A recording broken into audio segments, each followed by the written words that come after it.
Hi, everybody. It is Kathy, and I love to be selling. Come on in, sellers.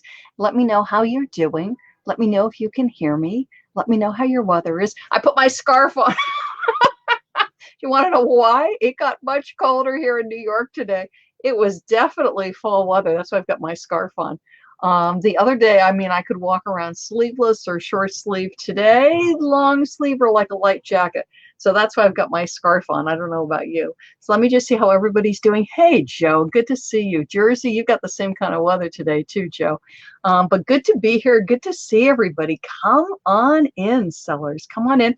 What I'm going to do is do a great eBay selling tip, and then I've got a really, really, really good social media tip for you. Hey, Duncan, good to see you. Duncan is in Sydney, Australia, so I'm always blessed when Duncan pops in. Hey, Carrie, we got Canada. Oh, I've got to broadcast at night more often.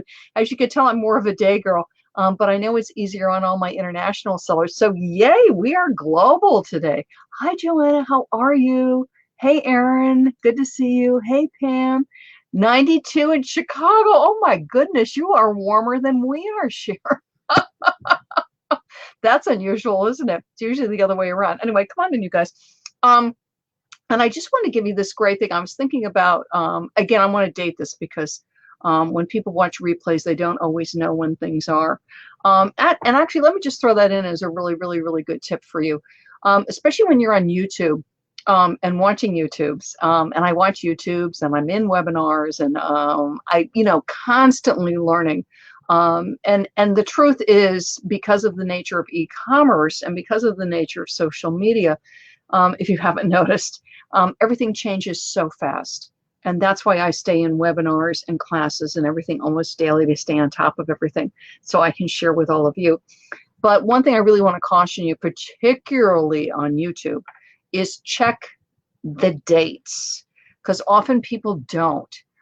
So people will pop into my Facebook groups, eBay stores, nothing but eBay stores, eBay selling basics, nothing but selling basics. And they'll say, I was listening to this wonderful YouTube where I read this blog post or whatever it is about fill in the blank. And I'll go, that's great, because I know what it is, and I know when it was popular. And I'll say, for instance, colored fonts, because colored fonts are not standard practice right now. Black and white is, because it's much easier on mobile. It's easier to read, as opposed to 4 or 5 years ago. Colored fonts were very, very, very popular because they pop out at you. They're colorful. They made your listings colorful. And now it's like, no, now it's black and white. So they'll go, oh, and I'm revising all my listings, and I'm putting in red here and green there, and I'm putting this really ornate border on with all these flowers in there. Sadly, they will have spent, like hours and hours and hours on this. And then we have to go, you're better off with black and white, and you don't want an ornate template. You don't want a bunch of gobbledygook. You really want just plain and simple. So do check the dates on things. For social media, honestly, you really want something that's 6 months to date. Much older than that, it's probably not current, unless it's something that's a very general standard practice. I'm trying to think of something that's very general and standard to post regularly. That certainly hasn't changed in the past 3 or 4 years. But a lot of other things have, and I'm going to talk about one of them. So always, always, always check the dates on things. Because again, it'll be a hot tip, and you'll think you've discovered something, that nobody else has found or thought about or talked about for a long time. And there may be a very good reason why it's not talked about anymore. So keep an eye on that, particularly if it's something that is very time consuming. Pop into a group and ask people for their input. That's one thing in my membership group, Social Media Insider, because I'm in there very regularly. So my members can always tag me or ask me about something, and I can tell you pretty immediately what the best practice is. If it's something I need to research, I'll say, give me 24 hours, let me go check, and I'll get a good answer for you, okay? But just to think about that. Now, for eBay listing, I wanted to bring this up. Again, particularly because we're going into holiday season, but this is certainly a tip that works to get you sales, and it doesn't cost you any more money than just your regular final value fees.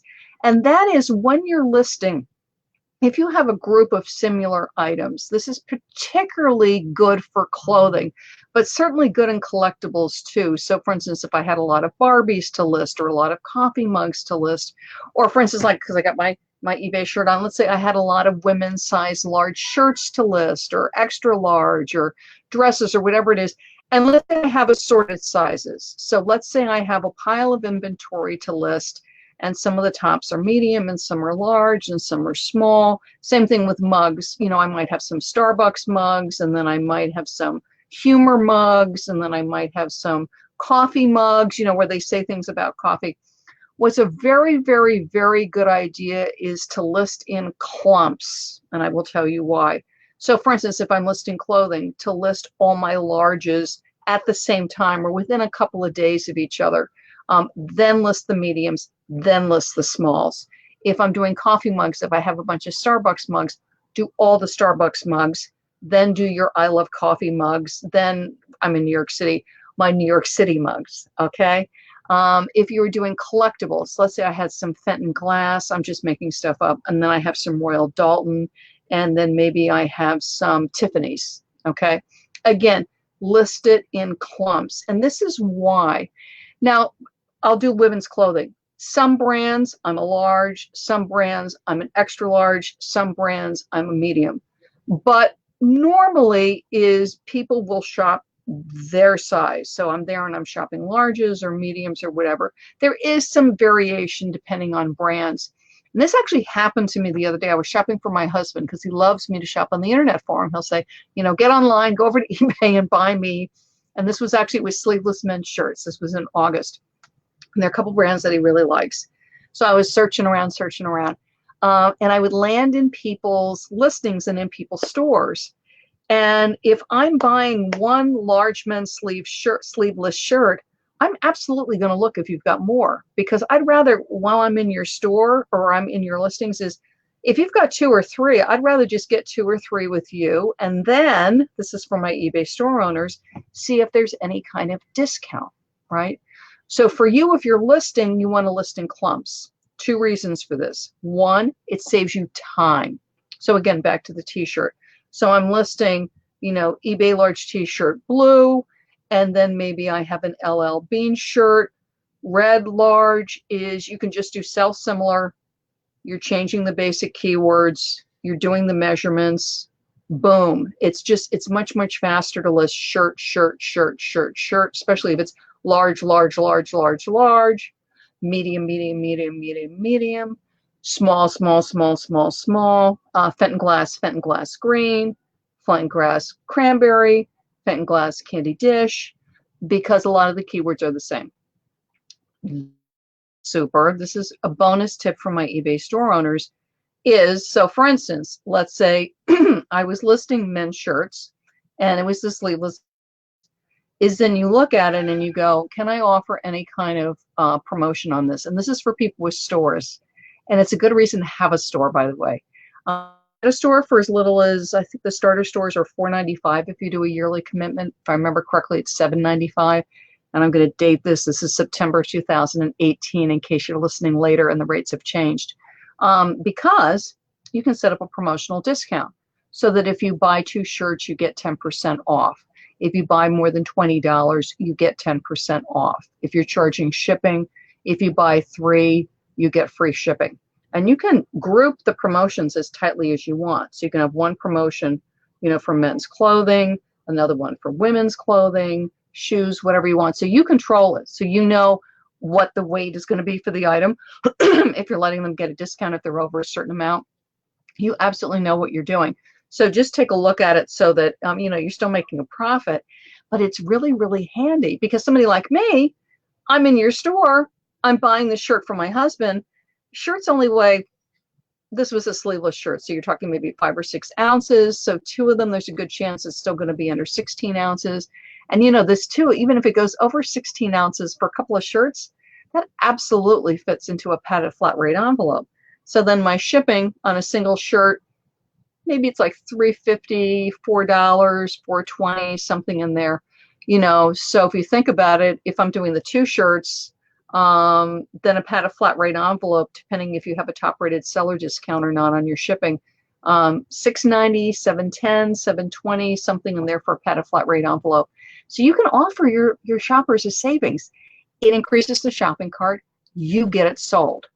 So this increases your sales. It saves you time too, is list things in clumps. Because so let's say you list those 3 or 4 large shirts. The reason why you want to list it in clumps is they'll come in and you want to make sure those other shirts are listed so that you've got all your large shirts listed, or you have 5 or 6 large shirts listed. So it encourages them to buy 2 or 3 things. If they're Fenton collectors, that you put 3 or 4 Fenton things, that you listed them back to back so that you know they're there for somebody if they want to buy more than one thing. Then if you have an eBay store, you've created a promotion. This is in Promotions Manager. This is not promoted listings. You're not paying for search. You're offering your shopper a discount. Buy $3, save 10%. Buy 2, get 1 free. Buy 3, get free shipping. There's various different things you can do. So save you time because you're doing sell similar, and change your keywords, that it gets you more sales because of the fact that if you have an eBay store, you can create a promotion with Promotions Manager to offer your shoppers a discount. It costs you no more money. Again, yes, you're offering them the discount. That's going to cost you. But oftentimes when you figure out what you're saving on shipping, really, you're giving them the little incentive, gets you a bigger sale, and you actually make more money, which is fantastic, isn't it? So list in clumps, sell similar, sell similar, sell similar. And if you've got an eBay store, I do it right away. So I'll be doing a clump and I'll go, aha, you know, let's create a promotion for this. And I'll look at it and go, okay, we're going to do a discount. You know, what are we going to do? And then I launch it. And then I keep an eye on it. I give like a month, see how it's doing. If it's not doing so hot, then I'll go in and tweak it. But saves you time and you make more money. So sell in clumps and then create a promotion. Now, this is my social media tip for you. And this has changed quite a bit. So again, consider the date. This is September 2018. Because social media, I got to tell you, changes almost weekly. And that's one of the reasons I do my membership group, Social Media Insider, is I keep track of the trends for you. Also, we have a lot of really wonderful sellers, and they'll jump in with things that they've discovered and share it with the group. But I want to talk about hashtags for a minute, because sellers misuse hashtags a lot. And again, some of it is because they watched a YouTube from 5 years ago, and they think they're doing, you know, the best thing with hashtags. So here's just sort of brief information about hashtags to help you. Facebook. Yes, it's fine to use hashtags on Facebook. There was a period when it was really discouraged, maybe like a year or so ago, and that's no longer true. But Facebook is not Instagram. Instagram is owned by Facebook, but Facebook is not Instagram. So 1 hashtag, 2 hashtags at the most. And that's from several big social media sources. All are on board saying the same thing. Now, the way Facebook search works to find your item, so let's say you're listing a pen on your Facebook business page. Facebook has, for lack of a better word, it's called intuitive search. Similar to eBay. Like on eBay, you don't need hashtags because of the words that you're using when you create your post on your Facebook business page talking about your pen. Facebook pulls those words. So it'll see the word pen.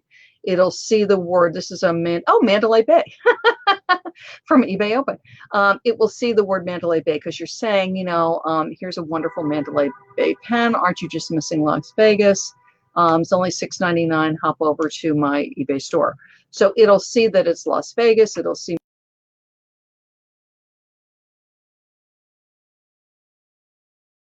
There we go. Sorry about that. The joys of the joys of the internet. But you must use those words. So you cannot, sometimes I will see people on Facebook, I will also see it on Twitter or Instagram, and they'll just say, look at my new eBay listing. and they just put it up. I mean, it's a picture and it's a link, and there's no keywords. You need keywords. So talk pen, talk Las Vegas, whatever, but you need some keywords. You need a couple sentences about your item. Then on Facebook, 1 or 2 hashtags. The hashtag can be about the item. So it could be hashtag Las Vegas. It could be hashtag pen, or you can do a fun hashtag, perfect gift, something like that. Whatever you want, but 1 or 2 for the most for Facebook. But Facebook is searchable by keywords and the words that you're using in your post. So it's important to write a sentence or 2. Again, you don't need to write a novel. Sentence or 2 is fine. 1 or 2 hashtags. Twitter, by the way, also 1 or 2 hashtags. That has changed in the past couple of years, because it used to be 4 hashtags on Twitter, I think, and then a lot of hashtags on Twitter. Now 1 or 2. Very similar to Facebook. Write your sentence or 2. Okay, talk about what the item is. Don't just say, my new listing on eBay. What is it? It's a pen, Mandalay Bay, Las Vegas. 1 or 2 hashtags, tweet. Okay. Instagram. Instagram is the land of hashtags. I've seen some things where they recommend 11 or more. That can be tough. Sometimes you're like going, oh, what do I say? But definitely you want more than 4 or 5. So see if you can get 7, 8, 9, 10. If you can get up to 11 or more, great. If I remember correctly, Instagram is capped at 30. Okay, so you can use a lot. So you could say pen, writing instrument, ballpoint, Las Vegas, swag, memorabilia, a lot of things. Love to write, love my pen. Okay, so you can have a lot of fun on Instagram. And again, you do want to write like at least a sentence and then just a ton of hashtags on Instagram. Okay, Pinterest, 1 or 2 hashtags or none. Again, and I'm seeing things where they really are recommending 1 or 2 hashtags now on Pinterest. But Pinterest is very much also like Facebook, which is it is searching by the words that you're using. So again, you do want to write a sentence or 2, then you have your hashtag. So again, not just saying my new pen on eBay or love my pen or my new listing, which is like, I have no idea what it is. Okay. You want a sentence or 2 about what it is, 1 or 2 hashtags. Okay.